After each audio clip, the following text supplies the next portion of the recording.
Hello, everybody. Matt and Kirk here. New study dropping. um, we're trying a few studies out this summer. We had lots of plans and wasn't sure which ones would end up going through or not, but we're just trying things out. So thanks for joining us for the ride. Today we've got the Philosophical Investigations by Ludwig Wittgenstein. I was really into Wittgenstein and Bertrand Russell and that sort of early uh, analytic philosophy in like late high school, early college. And then once I started reading um, like some of the history philosophy, especially like the foundations of continental philosophy, I really sort of took off with especially once I got to German idealism, I took off with that and got into psychoanalysis, and that's what I'm doing now. But Kirk, as well as some of the other community, expressed some real interest in doing philosophical investigations, Wittgenstein as a study on the channel and just in the community. So I'm excited. It's got a lot to do with philosophy of language. I mean, he says it right here. We're gonna get reading in a minute, but just a preview. Uh, uh, Concepts of meaning, understanding of proposition and sentence, logic, foundations of mathematics, states of consciousness, and other things. So this is exciting. Yeah, this is cool. I haven't been in Wittgenstein land, so to speak, in quite a while. And when I was actually I was reading the Tractatus. I think I don't even think I really got to really the philosophical investigations. Well, So also, correct me if I'm wrong. Wasn't the Tractatus the founding statement of the Vienna Circle of Logical Positivism, which was definitely like probably one of the worst philosophical movements, if not the worst, one of the worst philosophical movements in history. um, to be honest, I don't know a whole lot about the Vienna Circle of Positivism. Um, and I mean, I don't like it philosophically, but yeah, I don't know. I don't know if it's like the worst or I Well, don't know. I'm not the worst, but I heard that it was one of the worst because it was saying that basically, if you can't empirically verify something, it's meaningless, and that led them to dismiss metaphysics, ethics, aesthetics, and basically all forms of philosophy, and adopt like a very dogmatic like boundary between like what's reasonable to say and what's not. Yeah, I mean that famously collapsed on itself, right? Because it itself was something that it shouldn't even have passed its own criteria. Well, So yeah, but that's why I said that's why I was asking you, like if like from what you remember reading the Tractatus, like wasn't that influential in that, which was like one of the first no, that's philosophical. not really what I don't really remember, to be honest. I didn't read like the whole thing. Um, what I remember from it uh, had a lot to do um, with trying to sort of uh, it was I think it was like sort of doing battle, so to speak, with like interstates and like really trying to question the like objectivity of interstates. I don't know. That's sort of what I remember. I didn't read a whole lot Okay. of it, so Well, I was just saying that I heard that influenced logical positivism in the Vienna Circle, but yeah. it could have. I don't know.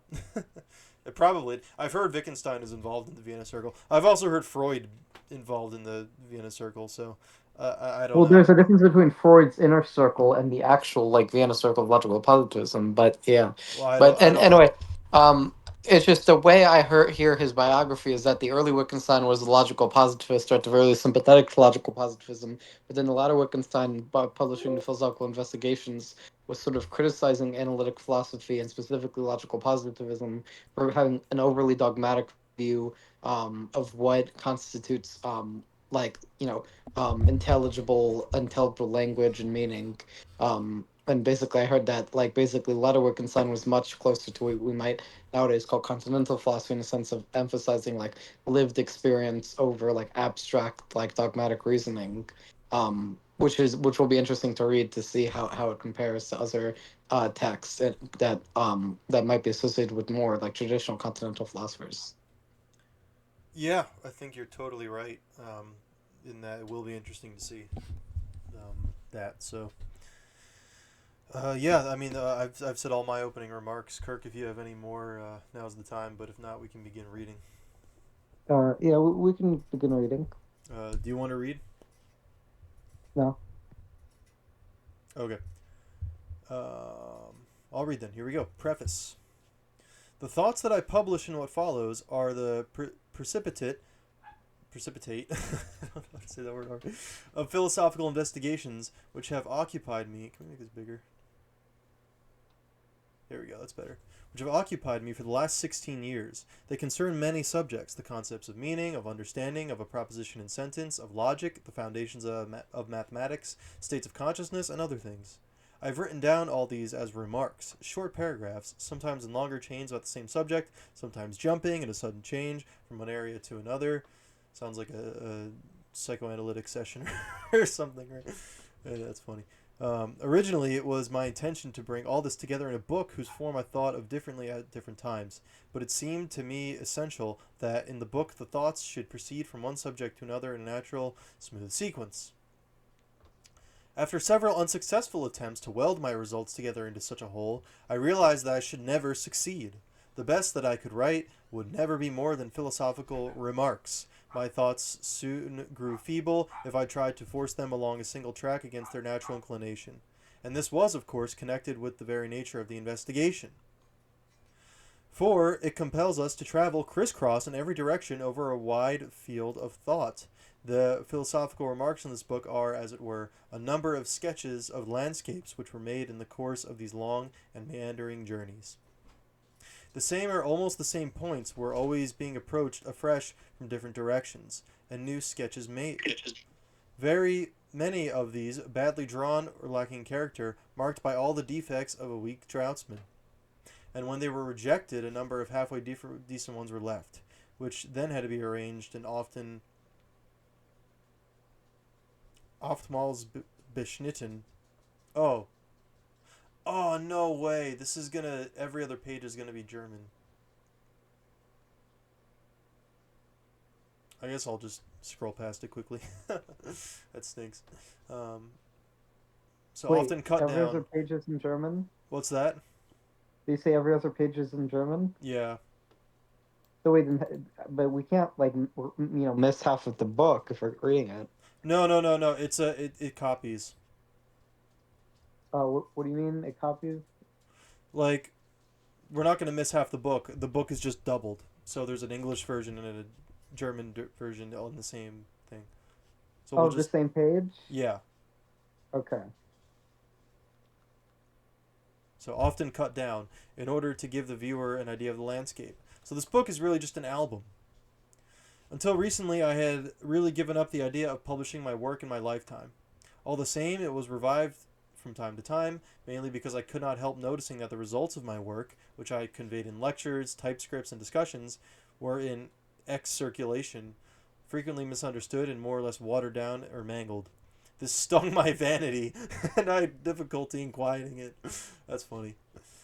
4 years ago, however, I had occasion to reread my first book, the Tractatus Logico-Philosophicus, and to explain its ideas. Then it suddenly seemed to me that I should publish those old ideas and the new ones together, that the latter could be seen in the right light only by contrast with and against the background of my older way of thinking.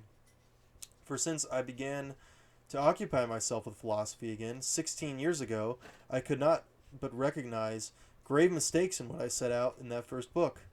I was helped to realize these mistakes, to a degree which I myself am hardly able to estimate, by the criticism which my ideas countered from Frank Ramsey. I don't know who that is, but it's his colleague, I suppose, with whom I discussed them in innumerable conversations during the last 2 years of his life.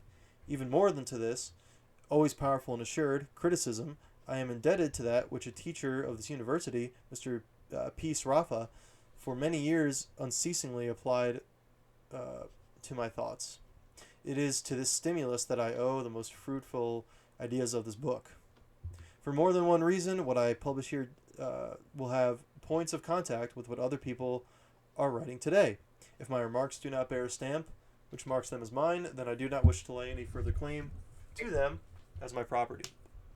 I make them public with misgivings. It is not impossible that it should fall to the a lot of this work and its poverty and into the darkness of this time to bring light into one brain or another. But, of course, it is not likely. I should not like my writing to spare other people the trouble of thinking, but if possible to stimulate someone to thoughts of his own. I should have liked to produce a good book. It has not turned out that way, but the time is past in which I could improve it. This was in Cambridge, January 1945. And then after that, we will get into the first thought. They're demarcated just as these numbers. But before we move on to there, Kirk, do you have any thoughts about this preface? Oh, not really. What's that? Not really. Oh, okay. Just had to shut my door really quickly. Excuse that. I mean, I guess it's the only thing is that it said something about like my earlier thoughts, and I think that's like a preface to like what I was saying about the Vienna Circle and rebelling against it. But yeah, no. Other than that, I mean, all seems like an a, a fairly understandable preface. Yeah, I find it interesting that he couldn't weave it together in a book. I mean, maybe this is because we've been reading the first critique a lot, but Kant's all about unity and bringing together, you know, thinking and systems and you know, I find it interesting that he sort of just you know gives short paragraphs and couldn't couldn't put it together. And it's not even just like he's not even just saying that was like a failing on his part. He said it's the very nature of this investigation. Uh, Mm. for it compels us to travel crisscross in every direction of our wide field of thought. So, thinking about philosophy, I guess for Wittgenstein, at least at this point in his thought or his life, or both or whatever, there's something that seems necessary so that he can't really unify it in like a single like expressed way. At least it seems like, uh, yeah, like he says, Yeah. it's a Well, I crisscross. heard that. What'd you hear? Sorry, what were you saying? You broke up for a second at the end. I was just saying, it's interesting how it's a crisscross, and I was gonna go back to what he was saying about like the new sketches being made, but I think you were gonna say something. Well, I was just gonna say I heard that Friedrich Nietzsche also had a very aphorismic, like aphoristic style of writing. Oh yeah, and he does. You've been with us, I think, for Nietzsche study, so yeah, you could definitely see a similarity there. That's a good point. Um, yeah, maybe we can keep that in mind and see how they might compare as we move ahead. Um,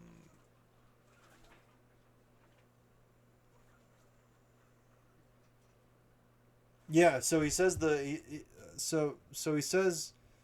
he says it's just an album. It's like this is like almost an album of thoughts. Uh, so he sort of cut down his weaker thoughts, I guess, and give us the best ones just to kind of give us a landscape, an idea of the landscape. So maybe this isn't even maybe these are just here to like push us, and that's actually repeated at the end too, right? He wants to stimulate thoughts of his own, um, and then right after that he says he hasn't produced a good book. Um, so this isn't. I guess maybe this isn't meant to be a book. And maybe this is funny. They're doing a comprehensive study of it, but so it'll probably be a different sort of study than like than the Kant one. It'll be sort of like it's almost like an album of thought stimulation that will paint us some sort of picture of the world. So that'll be an interesting way to philosophize. Um, yeah, I think that's all I have. Do you have any other thoughts, Kirk? Well, Do you have any other thoughts on this preface? I thought I just said no. Oh, okay. I thought you said what. Sorry. Here, I'll turn you up a little bit. Okay. Cool. Yeah, we're about 18 minutes in, so I'm wondering if we should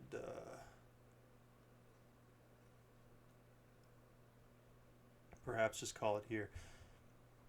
Um, just so we can start the next one on a fresh note. So, um, yeah, okay. I think I'll end it here, and then we'll go into more next time. So, Is there any um, Wittgenstein wisdom of the day? yeah, I was just gonna say I've got to think of one. If you've been to the Kant studies, then you know we do a Kantian wisdom of the day at the end based on what we've read. Just a nice helpful lesson to take away if we can. I always try to just even if I got to get creative, try to come up with one, and it's a fun thought exercise to do at the end. Um, yeah, I guess don't get a Wittgensteinian wisdom of the day. Uh, don't get too caught up on putting it together a whole system if it's just not working out that way. If all you have are just thoughts and you end up painting a landscape that stimulates thought, maybe that's good enough. So yeah, and honestly, maybe another Wittgensteinian wisdom of the day. It's implied. Maybe question the need for like a big system. Maybe all you need is just some points, and maybe all systems are sort of set up to fail in some way. Who Well, yeah, knows? that's and then we get into like the Kirk Gödel incompleteness theorem and stuff like that, and um, Yeah, and like Hegel and absolute knowing, and depending on your reading of that, but there's a lot of ways I'm sure you could take it. But yeah, you're right, Gödel, especially because Gödel, you're right, is also historically closely associated with Wittgenstein, I think, as well. So and was friends with them. yeah, yeah. Oh, were they in contact?